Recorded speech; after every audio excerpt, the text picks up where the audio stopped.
Allegations regarding the misuse of royal association through Meghan's Archewell Foundation are now under legal review.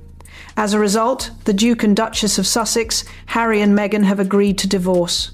Further details will be addressed at an official royal press conference. The fairy tale didn't fade, it imploded. Not with a whisper, not with a mutual statement, but with lawyers scrambling, palace phones lighting up in the dead of night, and one royal woman finally saying enough. This isn't about love lost. This is about power, money, image, and a charity scandal so toxic it cracked a marriage and forced the monarchy's iron enforcer to step in. I've got explosive news straight from the heart of Britain's royal drama. Imagine a marriage that once looked like a Martin fairy tale, now crumbling under scandal and unrelenting scrutiny. What if I told you that one simple administrative slip has unraveled everything for Prince Harry and Meghan Markle, or that a single paperwork error has snowballed into allegations of misuse, a high-stakes lawsuit, and ultimately the royal bombshell divorce no one saw coming? Princess Anne, the non-incensed backbone of the monarchy, has stepped forward with a statement sending shockwaves through Buckingham Palace and beyond. And that was only the surface, because behind closed doors, this wasn't viewed as a clerical mistake. It was seen as exposure. It began quietly, too quietly. A routine charity registry check in California. Dusty files, no drama expected, just compliance. Until someone froze. The paperwork didn't line up. Reports missing. Payments unaccounted for.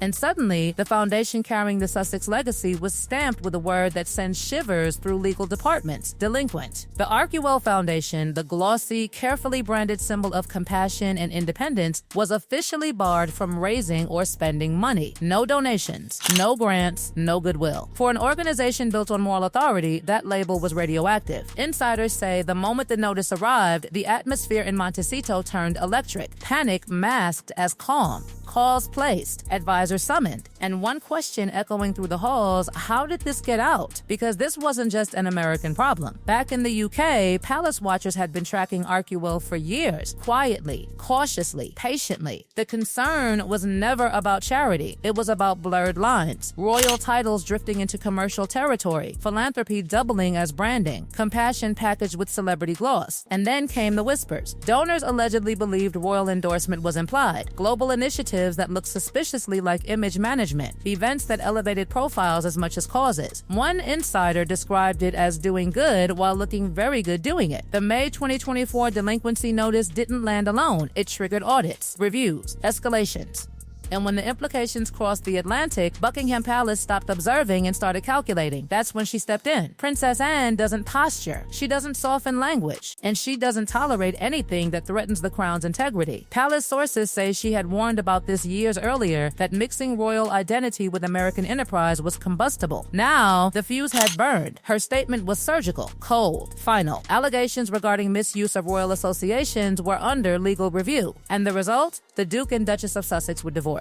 No poetic language. No emotional cushioning, just cause and consequence. To understand why this detonated so violently, you have to rewind. When Archewell launched in 2020, it was framed as rebirth, a clean slate, a post-royal mission built on service, not hierarchy. And for a moment, it worked. Donations surged, headlines glowed, but by 2022, the numbers told a different story. Millions dwindled to a fraction, losses mounted, expenses ballooned. And insiders began asking the question no one wanted public: where is the money actually going? Meanwhile, memos circulated in palace circles, quiet warnings, concerns about perception, about donor confusion, about a foundation walking a tightrope without a net. California officials noticed the same patterns, and when a $200 renewal check allegedly went missing, yes, that's small, it triggered a chain reaction no PR firm could contain. Because when regulators dig, they don't stop at the surface. Behind the scenes, marriage tensions were already boiling. Separate schedules, separate continents, Prince Harry fighting security battles in the UK, Meghan immersed in Hollywood momentum. Arguments turned sharp. Accountability became personal. Harry reportedly dismissed the issue as a bureaucratic hiccup. Meghan suspected sabotage. Advisors urged silence. Lawyers urged strategy. And the palace? The palace watched. By the time UK authorities began paying closer attention, donors were allegedly voicing concerns about being misled, not intentionally but implicitly, and that distinction matters in court. Then the legal language sharpened. By mid-2025, California escalated. The lawsuit zeroed in not on Archewell as a concept, but on Meghan personally. Allegations of orchestrating misuse of royal association, of blurring charity with brand building, of violating regulations designed to protect public trust. The potential penalties were staggering. 7-figure fines, foundation shutdown, personal liability that could ripple into media deals and future ventures. For the monarchy, this wasn't just scandal, it was contamination. And for the marriage, this was the breaking point. Insiders describe explosive arguments. Harry caught between loyalty to his wife and loyalty to his legacy. Meghan feeling cornered, scrutinized, targeted, therapy sessions failing, trust eroding, every headline widening the divide. When Princess Anne intervened directly, it wasn't emotional, it was strategic. A clean break would preserve the institution. Divorce papers were quietly filed in California in November 2025. No spectacle.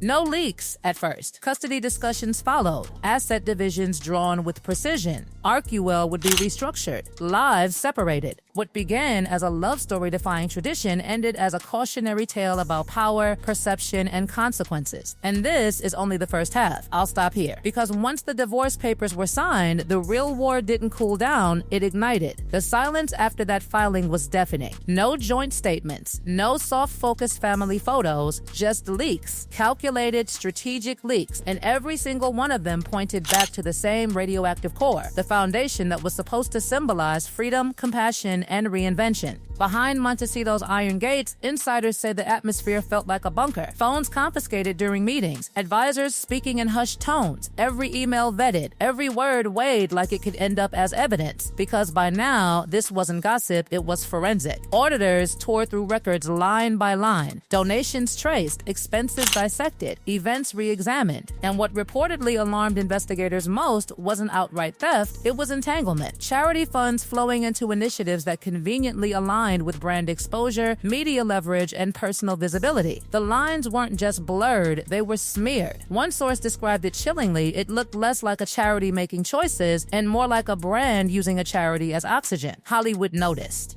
And Hollywood backed away. Invitations stopped arriving. Former allies suddenly became too busy. Studio conversations cooled. Executives didn't want their projects dragged into subpoenas or donor backlash. Even longtime supporters went silent, the loudest signal of all. The isolation was suffocating. Meanwhile, across the Atlantic, Buckingham Palace hardened its stance. Late-night meetings intensified. Documents spread across polished tables. The priority was containment. No collateral damage, no bleed over into other royal charities. The word insiders kept using? Firewall. Princess Anne's influence only grew. She didn't shout, she didn't grandstand. She simply removed options. Sources say she pushed for a complete severance, not just marital, but institutional. No shared initiatives, no joint branding, no lingering ambiguity. To her, this wasn't cruelty, it was survival. Harry, caught in the middle, was reportedly unraveling. Friends described him as exhausted, torn, defensive, yet resigned. He had defended the foundation fiercely, insisting it still represented their values, but the pressure became unbearable. Family, lawyers, public opinion, the weight of history pressing down on a man who once tried to outrun it. Sightings told the story words couldn't. Harry alone at polo matches, Harry arriving solo at charity events, Harry slipping quietly into the UK, avoiding cameras, reconnecting with old ground. Meghan, meanwhile, went the opposite direction. Public appearances sharpened, wardrobe immaculate, smiles practiced, red carpets reclaimed. But insiders whispered that behind the scenes, the strain was brutal. Sleepless nights, legal briefings stacked like bricks, advisors urging composure while preparing for impact. Then came the lawsuits multiplying like fractures. Donors allegedly felt misled. Advocacy groups questioned affiliations. Political entanglements raised eyebrows. Even unrelated disputes were dragged back into the vortex, feeding the narrative that nothing around her could stay clean for long. And the media? They feasted. Headlines turned merciless. Polls cratered. Commentators who once praised bold independence now framed the story as hubris. Even outlets previously sympathetic began questioning judgment. Social media erupted into factions, defenders versus detractors, but one thing was undeniable: the magic was gone. The public no longer saw rebels breaking free, they saw fallout. At the official palace briefing, the tone was icy, controlled, surgical. Divorce confirmed, co-parenting emphasized, legal matters ongoing, no commentary beyond that. But body language experts couldn't ignore it. Princess Anne's posture was rigid, resolved, almost victorious, as if a long-predicted reckoning had finally arrived. Behind the scenes, custody arrangements were hammered out with brutal precision, assets divided, futures disentangled. Archewell restructured, its original vision fractured beyond repair. Harry's focus narrowed, Invictus, veterans, causes with clear lines and no branding haze. A retreat, some said. A return, others argued. Meghan pivoted towards solo ventures, lifestyle branding, media development, rebuilding, but on her terms, yet no reinvention comes without scars. Friends described moments of raw vulnerability, regret, anger, quiet breakdowns when the noise finally faded and the consequences remained. This wasn't just a public collapse, it was personal devastation unfolding in slow motion. The final blow came not from a judge or a palace or a headline, but from reality itself. The truth that once trust erodes, it doesn't regenerate. Once perception fractures, it doesn't fully heal. And once power and charity collide without guardrails, something always breaks. This wasn't just the end of a marriage, it was the end of a narrative. The love story that promised escape from tradition collapsed under scrutiny. The foundation meant to prove independence instead invited investigation. And the monarchy, bruised but intact, closed ranks and moved forward without them. History won. And as the dust settles, one question still hangs in the air, unanswered and uncomfortable. Was this inevitable from the very beginning? Or did one missing check simply pull back the curtain on a story that was already doomed? That's the saga, that's the fallout. And this chapter is closed.